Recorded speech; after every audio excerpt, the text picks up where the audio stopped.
Hello friends, welcome to my YouTube channel. സുശാന്താണ്. എല്ലാവരും സുഖമായിരിക്കുന്നു എന്ന് വിശ്വസിക്കുന്നു. വീക്കെൻഡ് വീഡിയോ ആണ് സാധാരണ ചെയ്യാറുള്ളത്. പക്ഷേ വളരെ പ്രധാനപ്പെട്ട അനൗൺസ്മെൻറ്റ് വീക്കെൻഡിൽ വന്നിരിക്കുന്നു. India US trade deal. ഇതുമായിട്ട് ബന്ധപ്പെട്ട് പല മീഡിയ റിപ്പോർട്ടുകളും കാണുകയുണ്ടായി. സ്റ്റോക്ക് മാർക്കറ്റ് പോയിന്റ് ഓഫ് വ്യൂവിലാണ് ഞാൻ സംസാരിക്കാൻ പോകുന്നത്. ഒരു എക്കണോമിക്സ് അല്ലെങ്കിൽ ഒരു കൊമേഴ്സ് അധ്യാപകർ എന്ന നിലയിൽ ഒരു കൊമേഴ്ഷ്യൽ പോയിന്റ് ഓഫ് വ്യൂവിൽ നമുക്ക് സംസാരിക്കാം, അല്ലെങ്കിൽ സ്റ്റോക്ക് മാർക്കറ്റ് പോയിന്റ് ഓഫ് വ്യൂവിൽ സംസാരിക്കാം. നമുക്കറിയാം, ഇതിപ്പോഴും പല ആൾക്കാരും ഡീലായി എന്നുള്ള രീതിയിലാണ് സംസാരിക്കുന്നത്. പക്ഷേ ഇപ്പോഴും ആലോചിക്കേണ്ടത്, ഒരു ഡീൽ സൈൻ ചെയ്യാൻ തീരുമാനിച്ചിരിക്കുന്നു. പക്ഷേ ഈ ഡീലിൻ്റെ പൂർണ്ണമായിട്ടുള്ള വിവരങ്ങൾ ഇപ്പോഴും പബ്ലിക് ഡൊമൈനിൽ വന്നിട്ടില്ല. മാർച്ചോടുകൂടി മാത്രമേ ഇതിൻ്റെ പൂർണ്ണമായിട്ടുള്ള കാര്യങ്ങൾ വരികയുള്ളൂ. അതായത് ഫിഗർ ടു ഫിഗർ, നമ്മൾ എന്ത് ഇമ്പോർട്ട് ചെയ്യാൻ പോകുന്നു, നമ്മൾ എന്ത് എക്സ്പോർട്ട് ചെയ്യാൻ പോകുന്നു, അതിൻ്റെ മുകളിലുള്ള താരിഫ് എന്താണ് എന്നുള്ള കാര്യങ്ങൾ കൃത്യമായിട്ട് വരണമെങ്കിൽ മാർച്ച് വരെ കാത്തിരിക്കണം. സോ അതിന് മുമ്പേ നമ്മൾ പറയുന്ന ഏതൊരു അഭിപ്രായം ഒരു പ്രിമച്വർ അഭിപ്രായമാണ്, ഒരു പ്രിമച്വർ ഒപ്പീനിയനാണ്. സോ അതുകൊണ്ട് ഒരിക്കലും തന്നെ ഇതിൻ്റെ അവസാന ഡീല് വരുന്നതിന് വരെ നമുക്കിതിലൊരു ഒഫീഷ്യലായിട്ട് നമുക്കൊന്ന് കൺഫേം ചെയ്തെടുക്കാൻ പറ്റില്ല എന്നുള്ളതാണ് സത്യം. അപ്പോൾ പ്രശ്നം താരിഫ്, നമുക്ക് റഷ്യയിൽ നിന്നും ഓയിൽ വാങ്ങുന്നതിനുള്ള താരിഫ് കുറച്ചിരിക്കുന്നു. ഇപ്പോൾ 18% ആവറേജ് നമ്മുടെ താരിഫ് കുറഞ്ഞു എന്നുള്ളതാണ്. അപ്പോൾ ഇതിനെ പോസിറ്റീവായിട്ട് കാണുന്നവരും നെഗറ്റീവായിട്ട് കാണുന്നവരും ഒക്കെ ഉണ്ട്. സോ പോസിറ്റീവായിട്ട് കാണുന്നതെന്ന് വെച്ച് കഴിഞ്ഞാൽ നമുക്കിനി അങ്ങോട്ട് എക്സ്പോർട്ട് ചെയ്യാമെന്നുള്ളതാണ്. കാരണം തിരുപ്പൂരും സൂറത്തിലും ഒക്കെ തന്നെ ലക്ഷക്കണക്കിന് ആൾക്കാരാണ് ഈ ഒരു എക്സ്പോർട്ട് അല്ലെങ്കിൽ ഈ ഒരു താരിഫ് വർധവിന് ശേഷം ജോലി നഷ്ടപ്പെട്ട് കുടുംബങ്ങൾക്ക് പ്രശ്നങ്ങളുണ്ടായത്. എക്സ്പോർട്ടേഴ്സിനായാലും തൊഴിലാളികൾക്കായാലും എല്ലാവർക്കും വലിയ ബുദ്ധിമുട്ടായിരുന്നു. തിരുപ്പൂരിൽ ലക്ഷക്കണക്കിന്, പല ആർട്ടിക്കിളും ഹിന്ദുവും എക്കണോമിക് ടൈംസ് ഒക്കെ റിപ്പോർട്ട് ചെയ്തതാണ്, ലക്ഷക്കണക്കിന് ആൾക്കാർക്ക് ജോലി നഷ്ടപ്പെട്ടു. കാരണം വർഷങ്ങളായിട്ട് അമേരിക്കൻ ബ്രാൻഡുകൾക്ക് വേണ്ടിയിട്ട് വസ്ത്രങ്ങളും ഒക്കെ ഉണ്ടാക്കുന്നതായിരുന്നു. അമേരിക്കയിലേക്ക് സ്വർണവും വജ്രമൊക്കെ കയറ്റിവെട്ടുന്ന അവരായിരുന്നു. അവർക്ക് ജോലിയില്ലാതിരുന്ന അവസ്ഥയുണ്ടായിരുന്നു. അത് സ്വാഭാവികമായിട്ടും അതൊന്ന് ബൂമാവാൻ പോകുന്നു, വീണ്ടും നമുക്ക് അങ്ങോട്ടേക്ക് പോകും. പക്ഷെ 18% ഡ്യൂട്ടി വന്നു എന്നുള്ളതാണ്. പക്ഷേ അങ്ങനെ ചിന്തിക്കുന്ന സമയത്ത് നമ്മൾ ഒരു കാര്യം നോക്കണം. അമേരിക്കക്ക് ഇപ്പോൾ ബെഞ്ച് മാർക്ക് എന്ന് പറയുന്നത് തന്നെ ഇപ്പോൾ ട്രംപ് വന്നതിന് ശേഷം 120%, 150% ഒക്കെയാണ്, അല്ലെങ്കിൽ ഒരു 20% മുകളിലാണ്. 50%, 25%, 30% ഒക്കെയാണ്. നമുക്കിപ്പോൾ നമ്മുടെ ഏറ്റവും വലിയ കോമ്പറ്റീറ്റർ ആയിട്ടുള്ള ഏഷ്യയിൽ നിന്നുള്ള വിയറ്റ്നാം, ബംഗ്ലാദേശ്, പാകിസ്ഥാൻ എനിക്ക് തോന്നുന്നു 15 ഉള്ളൂ. നമുക്ക് പിന്നെ 18 വരുന്നുണ്ട്. ബാക്കിയുള്ള രാജ്യങ്ങൾക്കൊക്കെ തന്നെ പ്രധാന കോമ്പറ്റീഷനുള്ള മേഖലയിലൊക്കെ തന്നെ ബംഗ്ലാദേശും വിയറ്റ്നാമും മലേഷ്യയൊക്കെ തന്നെ നമ്മളെക്കാൾ മുതിർന്ന ടാരിഫിലാണ് ഇപ്പോഴും ഉള്ളത്. പിന്നെ രണ്ടാമത്തെ കാര്യം നമ്മൾ മനസ്സിലാക്കേണ്ടത്, 18% താരിഫ് എന്ന് പറയുന്നത് ഇന്ത്യയിൽ നിന്ന് പോകുന്ന എല്ലാ പ്രൊഡക്റ്റുകൾക്കും 18% ഇല്ല എന്നുള്ളതാണ് എൻ്റെയും ഒരു കാഴ്ചപ്പാട്. ഏകദേശം 85 മുതൽ 90% സാധനങ്ങളും 0% പോകാൻ സാധ്യത എന്നുള്ളതാണ് ഇപ്പോഴത്തെ വിലയിരുത്തൽ. എക്കണോമിസ്റ്റുകളുടെ വിലയിരുത്തൽ കാണിക്കുന്നത് അതാണ്. അതുപോലെ വളരെ ചെറിയ സാധനങ്ങൾക്ക് മാത്രമാണ് ഹൈ താരിഫ് വരുന്നത്. പിന്നെ പൊതുവേ നമ്മൾ നോക്കിക്കഴിഞ്ഞാൽ ഇന്ത്യ ലേറ്റസ്റ്റ് ആയിട്ടുള്ള നമ്മുടെ ട്രേഡ് റിലേഷൻ എടുത്തു കഴിഞ്ഞാൽ ട്രംപിൻ്റെ ഭാഗത്തുള്ള ഒരു വൺ സൈഡ് സ്റ്റേറ്റ്മെൻ്റ് ആണ് വന്നിരിക്കുന്നത്. ട്രംപ് പറയുന്നത് ഒരൊറ്റയടിക്ക് റഷ്യയിൽ നിന്നുള്ള അവർ ഓയിൽ വാങ്ങില്ല. നമ്മളിപ്പോഴും 17 മുതൽ 21% ഇന്ത്യയുടെ, ഞാനത് ലേറ്റസ്റ്റ് ഡാറ്റ ചെക്ക് ചെയ്യായിരുന്നു, ഏകദേശം നമുക്ക് ആവശ്യമുള്ള 21% ഓയിൽ നമ്മളിപ്പോഴും വാങ്ങുന്നത് റഷ്യയിൽ നിന്ന് തന്നെയാണ്. അതിൽ വലിയ കുറവൊന്നും വന്നിട്ടില്ല എന്നാണ് അറിയാൻ സാധിക്കുന്നത്. ഇനി നമ്മൾ അമേരിക്കയിൽ നിന്നും ഒറ്റയടിക്ക് വാങ്ങാനൊന്നും എനിക്ക് തോന്നുന്നില്ല. ഒരു രാത്രി കൊണ്ട് നമ്മൾ റഷ്യയിൽ നിന്നുള്ള ഓയിൽ കംപ്ലീറ്റ് ആയിട്ട് നിർത്തിയിട്ട് അമേരിക്കയ്ക്ക് നേരെ തിരിയുമെന്നുള്ള പ്രതീക്ഷയൊന്നും എനിക്കില്ല. കാരണം അത് കൺട്രി എവിടെ നിന്നാണോ ബെനിഫിറ്റ് അർഹിക്കുന്നത്, നമ്മുടെ പ്രൈസ് എവിടെ നിന്നാണോ ബെറ്റർ ആയിട്ട് തോന്നുന്നത് അവിടെ നിന്ന് മാത്രമാണ് നമ്മൾ വാങ്ങുക എന്നുള്ളത് ഇന്ത്യ ഓൾറെഡി പ്രഖ്യാപിച്ചൊരു നയമാണ്. പിന്നെ രണ്ടാമത്തെ കാര്യം, നമുക്ക് ഇപ്പോൾ അമേരിക്കയിൽ നിന്നും ട്രംപ് പറഞ്ഞിരിക്കുന്ന 500 ബില്യൻ്റെ സാധനങ്ങൾ നമ്മൾ ഇറക്കുമതി ചെയ്യുമെന്നാണ്. നമ്മളിപ്പോഴത്തെ ഡാറ്റ നോക്കിക്കഴിഞ്ഞാൽ ഇന്ത്യയുടെ ടോട്ടൽ എക്സ്പോർട്ട് എന്ന് പറയുന്നത് 820 ബില്യനാണ്.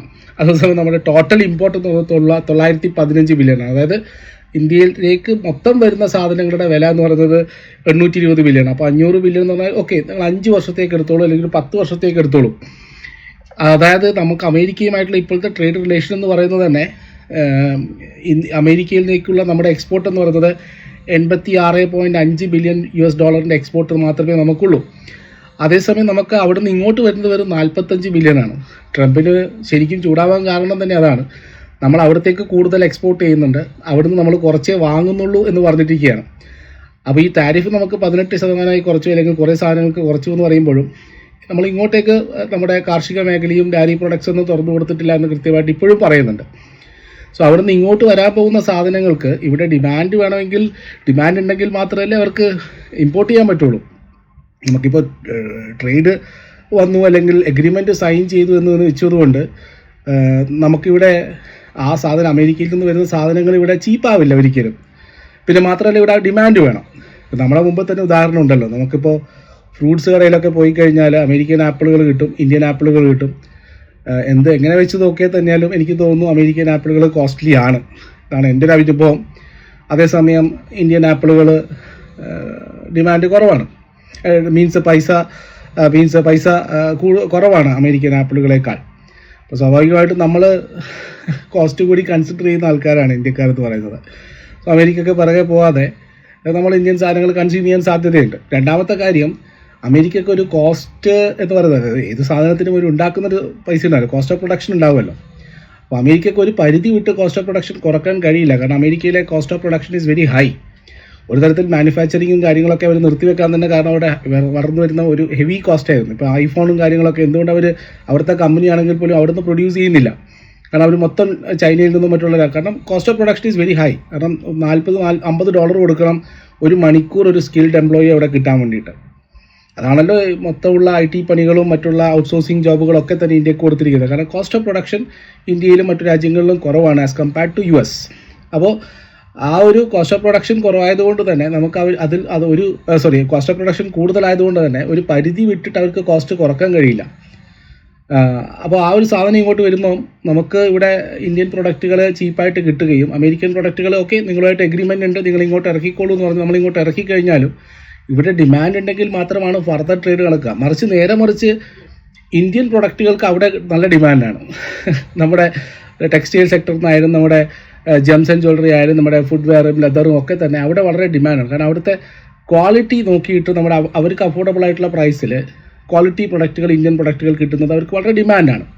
അതുകൊണ്ട് തന്നെ നമ്മുടെ കമ്പനികളെ സംബന്ധിച്ചിട്ട് അവിടെ സാധനങ്ങൾ വിൽക്കാനും പറ്റും. നേരെ മറിച്ച് ഞാൻ പറയുന്നതാണ് കേട്ടോ, ഇത് കോമൺ മാൻ അനാലിസിസ് ആണ്. നേരെ മറിച്ച് അവിടെ നിന്ന് ഇങ്ങോട്ട് വരുന്ന സാധനങ്ങൾ നമുക്കിവിടെ ഒരുപാട് ചോയ്സ് ഉണ്ട്, നമുക്ക് ഒരുപാട് ഡൊമസ്റ്റിക് പ്രൊഡക്ഷൻ ഉണ്ട്. സോ അതനുസരിച്ച് നമുക്ക് ഇവിടെ ആവശ്യത്തിന് തിരഞ്ഞെടുക്കാനുള്ള ഒരു സാധനമായിട്ട് മാറും. ഇപ്പോൾ ഹാർലി ഡേവിഡ്സൺ ഇങ്ങോട്ട് വരുന്നു, മറ്റുള്ള കാറുകൾ ഇങ്ങോട്ട് വരുന്നു, നമുക്കിവിടെ ഓപ്ഷൻ ഉണ്ടെങ്കിൽ ഓക്കെ. ഹയർ ക്ലാസ് എപ്പോഴും ഉണ്ടാവും. ഇപ്പോൾ ഇവിടെയും പൈസ കൊടുത്ത് വാങ്ങാൻ കഴിയുന്നവരുണ്ടാവും, അവരത് വാങ്ങുമായിരിക്കും. എന്ന് വെച്ചാൽ എല്ലാവരും അങ്ങനെയാവുന്നില്ലല്ലോ. നമ്മുടെ ആവറേജ് സാലറി എന്ന് പറയുന്നത് തന്നെ ഈ അടുത്തതായിട്ട് ഒരു എക്കണോമിക് ടൈംസിൻ്റെയോ എനിക്ക് തോന്നുന്നു ഫിനാൻഷ്യൽ എക്സ്പ്രസിൻ്റെയോ മറ്റോ ഒരു ആവറേജ് സർവേ കണ്ടത്, ആവറേജ് ഏണിംഗ് റേറ്റ് എന്ന് പറയുന്നത് ഒരു ഏജ് ഗ്രൂപ്പിലെ 25,000 താഴെ ഏൺ ചെയ്യുന്നവരാണ് കൂടുതൽ മിഡിൽ ഗ്രൂം എന്നുള്ളതാണ്. മന്ത്ലി 25,000 താഴെ സാലറി വരുന്നവരുണ്ട് എന്നുള്ളതാണ്. സോ അങ്ങനെയുള്ളൊരു വർക്കിംഗ് ക്ലാസ് എന്ന് പറയുന്നത് ഒരിക്കലും വാഷിങ്ടൺ ആപ്പിളോ അല്ലെങ്കിൽ ഈ പറയുന്ന സാധനങ്ങളൊന്നും തന്നെ വലിയ രീതിയിൽ മാറില്ല. നമുക്ക് ചീപ്പായിട്ടുള്ള സാധനങ്ങൾ കിട്ടുന്നുണ്ടെങ്കിൽ നമ്മളത് വാങ്ങി ഉപയോഗിക്കുന്നുള്ളതാണ്. സോ ഇങ്ങോട്ട് സാധനങ്ങൾ വരുന്നതിനെക്കുറിച്ച് നമ്മളധികം ബോധപ്പെടേണ്ട ആവശ്യമില്ല. ഇവിടെ ഡിമാൻഡ് ഉണ്ടെങ്കിൽ മാത്രമേ ആ സാധനങ്ങൾ ഇവിടെ വിൽക്കാൻ പറ്റുള്ളൂ. അതിനനുസരിച്ചുള്ള ക്വാളിറ്റി ഉണ്ടെങ്കിൽ, അല്ലെങ്കിൽ അത്രയും ക്വാളിറ്റിയുള്ള സാധനങ്ങൾ വന്ന് നമുക്ക് മറ്റുള്ള ഇന്ത്യൻ പ്രൊഡക്റ്റുകളെ കോമ്പീറ്റ് ചെയ്യുന്ന തരത്തിൽ പ്രൈസ് കുറഞ്ഞിട്ട് വരണം. അതിനുള്ള സാധ്യതകൾ എന്ന് പറയുന്നത് അവിടുത്തെ കോസ്റ്റ് ഓഫ് പ്രൊഡക്ഷൻ കൂടുതലായതുകൊണ്ട് തന്നെ സാധ്യത കുറവാണ് എന്നുള്ളതാണ് ഒരു നിഗമനം. ഇനി ഇന്ത്യയെ സംബന്ധിച്ചിട്ട് വളരെ സ്ട്രോങ് ആണെന്ന് പറയാൻ വേറൊരു കാര്യം എന്ന് വെച്ച് കഴിഞ്ഞാൽ നമുക്ക് അവിടത്തേക്കുള്ള എക്സ്പോർട്ട് ഇനി കൂടാൻ തുടങ്ങും. നമുക്കറിയാം മറൈൻ പ്രൊഡക്റ്റുകൾ വളരെ ശോകമായിരുന്നു, മറൈൻ എക്സ്പോർട്ട് വളരെ ശോകമായിരുന്നു, ടെക്സ്റ്റൈൽ ശോകമായിരുന്നു, ജെംസ് ആൻഡ് ജ്വല്ലറീസ് ശോകമായിരുന്നു, ലെതർ പ്രൊഡക്ട്സുകളൊക്കെ തന്നെ വളരെയേറെ ജോലി ബുദ്ധിമുട്ടും കാര്യങ്ങളും ഇതൊക്കെ തന്നെ പറഞ്ഞാൽ പിന്നെ ഏതൊരു ഡീലും അങ്ങോട്ടും ഇങ്ങോട്ടും കുറച്ച് വിട്ടുവീഴ്ചകളില്ലാതെ നടക്കില്ല. അത് സത്യമാണ്. കാരണം അതിപ്പോൾ രാജ്യങ്ങളായാലും തന്നെ നമ്മുടെ ബന്ധങ്ങളായാലും തന്നെ അങ്ങോട്ടും ഇങ്ങോട്ടും കുറച്ച് വിട്ടുവീഴ്ചകളില്ലാതെ കാര്യങ്ങൾ നടക്കില്ല എന്നുള്ളതാണ്. സോ ഇവിടെയും ഇന്ത്യയും കുറച്ച് കോംപ്രമൈസ് ചെയ്യേണ്ടതായിട്ട് വരും അവർക്ക്. പക്ഷേ കൂടുതലും എനിക്ക് തോന്നുന്നു ഇന്ത്യക്ക് ബെനിഫിറ്റ് കിട്ടാനാണ് സാധ്യത. ഇപ്പോൾ ആ ഒരു എഗ്രിമെൻ്റ് ആയി എന്ന് പറഞ്ഞ് ട്രംപ് ട്വീറ്റ് ചെയ്തതിന് ശേഷം തന്നെ നമുക്കിപ്പോൾ അറിയാം FIIs മാർക്കറ്റിൽ നിന്നുള്ള സെല്ലിങ് ക്വാണ്ടിറ്റി കുറച്ചിട്ടുണ്ട്. വളരെ പഴയ ആ ഒരു അഗ്രസീവായിട്ടുള്ള 5,000-6,000 crores എന്നുള്ള സെല്ലിങ് വരുന്നില്ല. ഇത് ഞാൻ അങ്ങനെ പറയുന്നതല്ല. അപ്പോൾ ഇപ്പോൾ അവർക്കും അറിയാം ഇന്ത്യയിൽ ഇനിയിപ്പോൾ അങ്ങോട്ട് പ്രൊഡക്ഷൻ കൂടും, എക്സ്പോർട്ട് കൂടാൻ സാധ്യതയുണ്ട്. എക്സ്പോർട്ട് കൂടുക എന്ന് പറയുന്നത് പ്രത്യേകിച്ച് അമേരിക്ക പോലത്തെ ഒരു മാർക്കറ്റ് ഓർമ്മിക്കുക, നമ്മൾ അമേരിക്കയുമായിട്ട് മാത്രമല്ല നമ്മൾ യൂറോപ്പുമായിട്ട് ഡീലിൽ വന്നു, നമ്മൾ മറ്റ് രാജ്യങ്ങളുമായിട്ട് ഡീലിലേക്ക് വരുന്നു, UK യുമായിട്ട് ഡീൽ അഗ്രിമെൻറ്റ് വരുന്നു, മിഡിൽ ഈസ്റ്റുമായിട്ട് ഡീലിംഗ് വരുന്നുണ്ട്. സോ ഇന്ത്യയെ സംബന്ധിച്ചിട്ട് ഒരുപാട് രാജ്യങ്ങളുമായിട്ട് നമ്മൾ ട്രേഡ് എഗ്രിമെൻറ്റിലേക്ക് സീരീസ് ഓഫ് ആയിട്ട് വന്നുകൊണ്ടിരിക്കുക. അപ്പോൾ ഇന്ത്യയിൽ നിന്നുള്ള എക്സ്പോർട്ട് കൂടാൻ സാധ്യതയുണ്ട്. അപ്പോൾ നമുക്ക് അവിടെ ആവശ്യത്തിനുള്ള ജോബ് ഓപ്പർച്യൂണിറ്റീസ് ക്രിയേറ്റ് ചെയ്യപ്പെടാം. അവിടെ ആവശ്യത്തിനുള്ള തൊഴിലവസരങ്ങൾ സൃഷ്ടിക്കും. അവിടെ ഫാക്ടറികൾ വരും. അവിടെ ജനങ്ങളുടെ ഇൻകം വർദ്ധിക്കും, തൊഴിലവസരങ്ങൾ വർദ്ധിക്കും. സോ അതൊരു പ്രധാനപ്പെട്ട കാര്യമാണ്. അതൊരു എക്സ്പോർട്ട് മറ്റുള്ള രാജ്യങ്ങളിൽ എക്സ്പോർട്ട് ചെയ്യുന്നതിന് ആവശ്യമായിട്ടുള്ള പ്രൊഡക്ഷൻ വേണമല്ലോ. അപ്പോൾ ആ പ്രൊഡക്ഷനിൽ നേരിട്ട് എക്സ്പോർട്ട് ചെയ്യുന്ന സാധനങ്ങൾ മാത്രമല്ല, അല്ലെങ്കിൽ സ്ഥാപനങ്ങൾ മാത്രമല്ല, അവർ റോ മെറ്റീരിയൽ കളക്ട് ചെയ്യുന്ന സ്ഥാപനങ്ങൾ, അവർക്ക് വേണ്ടി ആക്സലറി പ്രൊഡക്റ്റുകൾ പ്രൊഡ്യൂസ് ചെയ്യുന്ന ചെറിയ ചെറിയ MSMEകൾ. സോ ഇവിടെയൊക്കെ തന്നെ ഒരു ഓവറോൾ ഗ്രോത്തിനുള്ള സാധ്യതയാണ് നമുക്ക് കാണേണ്ടത്. എന്ന് വെച്ചിട്ട് ഇന്നലെ ഡീലായി ഇന്ന് മുതൽ എക്സ്പോർട്ട് തുടങ്ങിക്കളയാൻ നാളെ മുതൽ അങ്ങ് ഫ്ലറിഷ് ആകുന്നല്ല.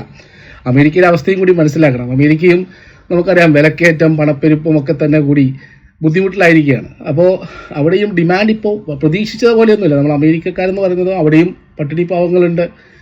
അവിടുത്തെ സ്പെൻഡിങ് ഹാബിറ്റ്സ് ഇപ്പോൾ കുറഞ്ഞു വരികയാണ്. കാരണം അവർക്ക് ബുദ്ധിമുട്ടുണ്ട്. അവിടുത്തെ എക്കണോമിക് കണ്ടീഷനും അത്ര സ്റ്റേബിൾ അല്ല. സോ പക്ഷേ ലോങ് റണ്ണിൽ എനിക്ക് തോന്നുന്നു we will get benefit.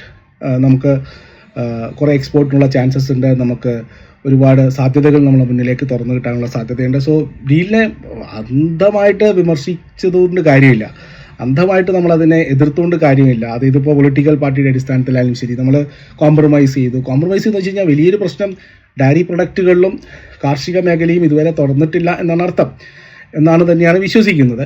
So അതുകൊണ്ട് തന്നെ ഫാമേഴ്സിനെ പ്രൊട്ടക്റ്റ് ചെയ്തിട്ടുണ്ട്. പിന്നെ രണ്ടാമത്തെ കാര്യം, നമ്മളെ സംബന്ധിച്ചിട്ട് വെനിസുലൻ ഓയിൽ നമുക്ക് അമേരിക്ക വഴി വരികയാണെങ്കിൽ പക്ഷേ വെനിസുലൻ ഓയിൽ എനിക്ക് തോന്നുന്നു WTI ക്രൂഡാണ്. It's very hard, very difficult to process. നമുക്ക് ബെനിഫിറ്റ് കിട്ടാനുള്ള സാധ്യത കുറവാണ്. അതേസമയം റഷ്യയിൽ നിന്നും മറ്റുള്ളതൊക്കെ വരുന്നത് എന്ന് വെച്ച് കഴിഞ്ഞാൽ ബ്രണ്ട് ക്രൂഡ് വരുന്നുണ്ട്. ബ്രണ്ട് ക്രൂഡ് കുറച്ചുകൂടി സോഫ്റ്റാണ്, പ്രോസസ്സ് ചെയ്യാൻ എളുപ്പമാണ്, നമുക്ക് ഔട്ട്പുട്ട് കുറച്ചുകൂടി കിട്ടും, അതൊക്കെയുണ്ട്. അപ്പോൾ അതൊക്കെ നോക്കിയിട്ട് മാത്രമാണ്, അതും പീയൂഷ് ഗോയൽ കൃത്യമായിട്ട് ആ പ്രസ് മീറ്റിങ്ങിൽ പറഞ്ഞിട്ടുണ്ട്. ഓയിൽ മിനിസ്ട്രി MEA പറഞ്ഞത്, മിനിസ്ട്രി ഓഫ് ഓയിൽ, അവർ തീരുമാനിക്കുന്നതിനനുസരിച്ചിട്ടായിരിക്കും ഓയിൽ ഇമ്പോർട്ടുമായിട്ട് കൂടുതൽ കാര്യങ്ങൾ പറയാൻ പറ്റുക. ഇപ്പോൾ ഫൈനലൈസ്ഡ് അല്ല എന്നുള്ളതാണ്. സോ അതുകൊണ്ട് തന്നെ ടെക്സ്റ്റൈലും അവിടുത്തെ തന്നെ 18% ഇപ്പോഴില്ലേ എന്ന് ചോദിക്കുന്നവരോട് 18% ഒരു ബെഞ്ച് മാർക്കാണ്. അമേരിക്കയുടെ ബെഞ്ച് മാർക്ക് ഉയർന്നു. ഇപ്പോൾ ട്രംപ് വന്നതിന് ശേഷം, താരിഫ് ഉയർത്തിയതിന് ശേഷം ശരിക്കും പറഞ്ഞു കഴിഞ്ഞാൽ അമേരിക്കയുടെ ടാരിഫ് റേറ്റ് കൂടി. അങ്ങോട്ടേക്ക് സാധനങ്ങൾ അയക്കണമെങ്കിൽ എല്ലാ രാജ്യങ്ങളും ഇപ്പോൾ നല്ല രീതിയിലുള്ള എമൗണ്ട് കൊടുക്കേണ്ട അവസ്ഥയായി. നമുക്ക് കൂടുതൽ താരതമ്യേന നോക്കുമ്പോൾ മറ്റുള്ള രാജ്യങ്ങളുമായിട്ട് കമ്പയർ ചെയ്യുമ്പോൾ നമുക്ക് 18% ഉള്ളൂ. പക്ഷേ 18% അല്ല എല്ലാ സാധനങ്ങൾക്കും. നമ്മുടെ കുറേ സാധനങ്ങൾ 0 പോകുന്നുണ്ട്, കുറച്ച് സാധനങ്ങളായിരിക്കും ചിലപ്പോൾ 18 വരിക. അപ്പോൾ അതും കൂടി നമ്മൾ കൺസിഡർ ചെയ്യേണ്ടതായിട്ടുണ്ട്. സോ മറ്റൊന്ന്,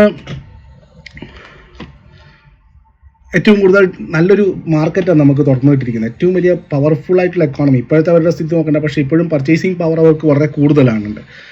US സിറ്റിസൺസ് ഒക്കെ വളരെ സ്ട്രോങ് ആണ്. അവർക്ക് നല്ല നമ്മുടെ പ്രൊഡക്റ്റുകൾ ഇഷ്ടമാണ്.